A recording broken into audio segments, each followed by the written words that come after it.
So what is the best way to change a law, get a bureaucracy to act, or rally a community? Your topic may be education or firearms, healthcare, or business regulations. You may be approaching it from the left or from the right. But successful advocates say certain strategies will always help advance your cause. Keep in mind 4 words: positive, prepared, passionate, and persistent. Positive means believing that you really can create change.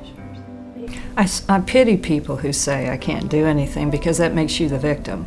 And that means that how the world is handed to you, that's what you have to deal with. So if you are born into poverty, what are you going to do? If your town needs a better police force, what are you going to do? Susan Campbell is the communications director for the Partnership for Strong Communities. We have a 3-pronged mission. One is to prevent and end homelessness in Connecticut, which sounds impossible, but it's not. The other is to increase the state's stock of affordable housing. Also sounds impossible, but it's not. But by doing those 2 things, we help foster vibrant communities. One thing that bolsters Susan's confidence in taking on the seemingly impossible is the research the partnership has done on the issue. In other words, she's prepared. You want to be able to present yourself in such a way that folks will respect you. You want to be able to do your homework. Doug Edwards runs the group Real Dads Forever and now teaches advocacy skills to others. He says learning the facts of your issue is essential. Don't be afraid to be vulnerable. Don't be afraid to ask what you might think is the dumb question, but do a little research, get some background around what the issue is.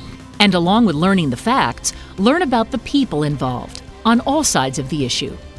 What is the other side going to say? If they've had an experience where they've had an interchange with people, and you want to know how well did that interchange go? What did you find out there? Pam Sawyer was a state representative for 22 years. She says as many as 4,000 different issues may be considered at the start of a legislative session. So if you're writing your representative, boil all that research down. I highly recommend condensing the argument down, coming up with 3 important points on that particular issue. And then, how can I find you? And if they ask a question you weren't prepared for, don't be afraid to say, I don't know. I don't know, but I'll get back to you.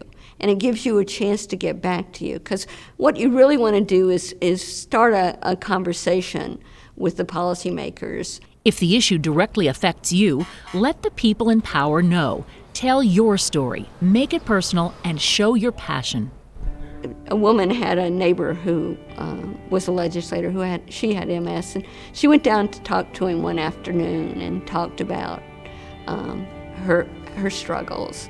And he sent her an email the day the bill passed. He said, when I pushed the button, your face was in my mind. I saw your face. And I think that is like the ultimate of advocacy, is that it has a face. People like passion. They like to see that you're really committed, and they like to see that you're really connected. On the other side, you can have people who come forward and their super anger, their super frustration sometimes blocks their important message. Remember, you want positive attention for your cause. But even with plenty of positive attention, significant change can take time. So successful advocates need to be persistent. There will be a big idea, and it doesn't happen the first year. And then the idea comes back the second year. And people say, yeah, I know about that. And then the third year, because it didn't happen the second year, the third year, people come back and we'd say, yeah, didn't we do something about that? We should do it. Let's get this done. And many changes, even at the local level, can take decades. To be able to keep going and persevere and keep going, I think that's the key to it. Positive, prepared, passionate, and persistent. Those ideas are keys for any advocate. Another key strategy may be working with the media. You can find some tips on that in our next video.